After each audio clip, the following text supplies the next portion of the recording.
If you've been searching for a job for months and don't have an offer in hand yet, it's probably not your resume. As a psychic with over 9,000 readings, more and more people are coming to me lately and asking, Vaishali, when will I receive a job offer? So I wanted to share with you the 9 most common mistakes I've seen people make that makes the job search grueling and prevents them from getting an offer. So let's get started.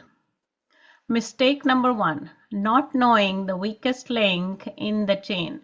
If nothing seems to move in your search, even after you're putting in the work, it's probably because you're missing knowledge about the weakest link in the chain. This will lead you to putting effort in the wrong area of the job search. Figure out if the weakest link in the chain is your applications, the resume, or the interview. Once you know the answer to this, you can focus on making a correction in the appropriate area. However, if you are not able to identify the weakest link in the chain in a few minutes without doing any detailed analysis, then you're probably making mistake number 2, which is not connecting with your intuition. If you don't connect with your intuition, it is going to be difficult for you to know what the best course of action would be, and you're going to put in countless hours making applications and nothing moving on the other end. Flexing your intuitive muscles is going to give you the answer in terms of where you need to look to find your job. So how do you connect with your intuition? Well, I'm glad you asked because that is the focus of this channel, and I encourage you to check out some more relevant videos. If flexing your intuitive muscles is not helping you move forward in your job search, you're probably restricting your options, which leads you to make mistake number 3, not getting any help.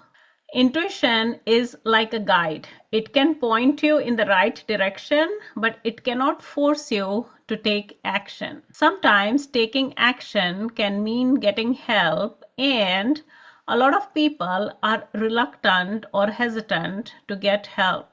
Not getting any help means longer search times, staying in your blind spot for a longer period of time, and possibly moving in the same direction without any changes.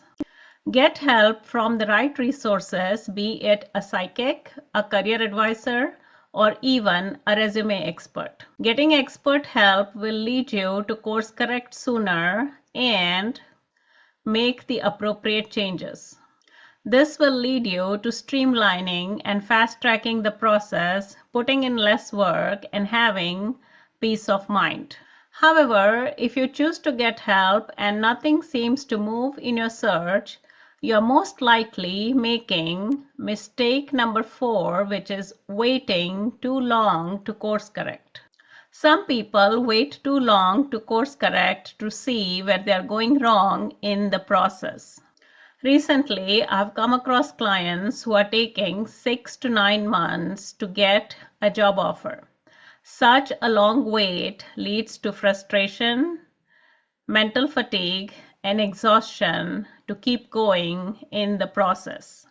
So, when is it too early to course correct? Well, your intuition already knows the answer, and it will give you a slight nudge to be able to course correct. Taking this small action can make the difference between getting a job in 3 months versus 9 months.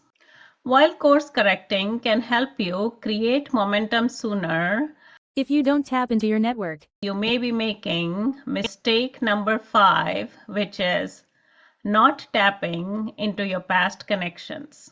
A lot of times people don't connect with their past coworkers to see if the past coworkers can help them in any way.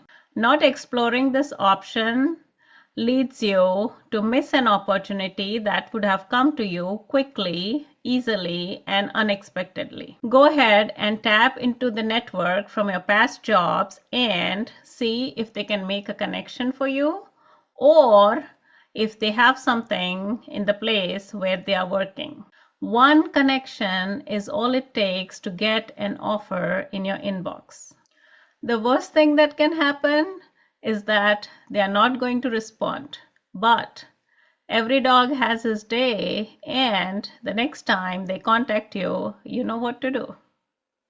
So go ahead and put in the comments below if you are making any of these mistakes and how you plan to change this. While tapping into your past connections can be helpful, if you're not serious about the job search, then you're making the next mistake, which is having a job search as nice to have. A lot of people looking for work treat this as more of a casual thing rather than seriously spending the time and putting the work into it. Recently, I was reading a client and she mentioned that she was sort of looking, which means she was sort of not looking, and there was no seriousness or urgency to her search.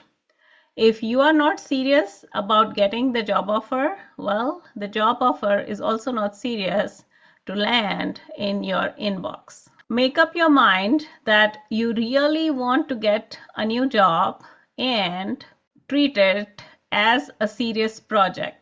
Set aside a dedicated time slot to doing this work just as you would if you were to get paid on a time card. However, if you are serious about your job search and start looking, you may have a hard time unless you avoid mistake number 7, which is staying stuck on the type of position. If a serious job search is not producing any results, it is most likely because you're very stuck on the type of position that you are seeking. As a psychic, I have done so many readings lately of people who are looking for work and staying stuck on either the title of the job or wanting a remote-only position. This leads to the clock ticking for 3 to 6 months, no job offers, and lack of coherent thinking. Instead, if you cast a wider net, you may actually end up getting a nicer job offer that you actually enjoy working. While opening up for different types of positions may help you move forward faster, if you're still not getting any offers, you may be making the next mistake, which is mistake number 8, saying no to an interview when it is too early in the game. A lot of people say no to an interview for different reasons. However, saying no means that you're going to miss out on the interactions that you have with people in the interview. Not only that, you're going to miss out on some great interview questions, strategies, as well as techniques. Go ahead and move forward with the interview because you never know if you make a really great connection and they can in turn refer you to a different department or even a different company for your search. While some people may accept the interview, they may pose as someone who is just answering all the interview questions, in which case you're making mistake number 9, which is thinking of the interview as one-sided. A lot of people get into an interview thinking that it is just a one-way street. They may not ask any questions to the interviewer. Not only will it be perceived as lack of interest, the interviewer may think that you are not enthusiastic about the work, the position, or the offer. Instead, think of the interview as a two-way street. Ask engaging questions that forces the interviewer to think. Not only will it spark their enthusiasm, They may spill out a few beans about the company, and you may know certain things in advance before signing off on an offer. This will help you decide whether you should really accept the offer or not. However, a lot of people feel lost when they walk into an interview room, and if so, you're making the mistake of not being able to read the room. So how do you read the room? Well, that is the subject of my next video, and I will see you in my next video. Bye.